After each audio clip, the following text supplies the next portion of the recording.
কি বলবো ভাই, সবাই দর্শক বিল্লাল ভাইকে নিয়ে যেরকম সমালোচনা করছে, তারা এই যে এই ভিডিওটা দেখুক। এই যে সাইমনকে এই যে 7 দিনে যে এই যে 10 লক্ষ টাকার একটা চ্যালেঞ্জ দিছে দর্শক বিল্লাল ভাই, যে 7 দিনের ভিতর যদি কোনো টাকা যদি কেউ না দিতে পারে, তাহলে সে নিজেই 10 লক্ষ টাকা দেবে ভাই।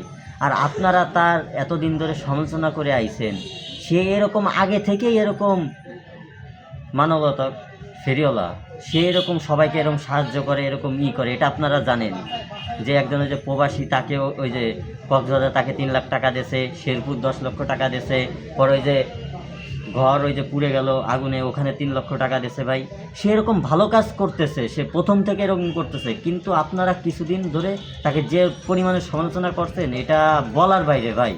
সে এরকম ভালো কাজ করে, তারে আরও আপনারা উৎসাহিত করবেন, সে আরও যেন এরকম ভালো কাজ করে, এবং মনে করেন আরও তাকে দেখে যেন আরও মানুষ যারা কন্টেন্ট ক্রিয়েটার আছে তারা যেন এরকম মানবতার ফেরিওয়ালা হয়। কিন্তু আপনারা যা করছেন ভাই, এখন যাই হোক বাদ দেন এগুলা। এই যে নতুন একটা এই যে সাইমনকে নিয়ে যে ভিডিও বানাইছে, ওইটা আগে আপনারা দেখেন, তাহলে আপনারা বুঝবেন যে দর্শক বিল্লাল ভাই আসলে কি।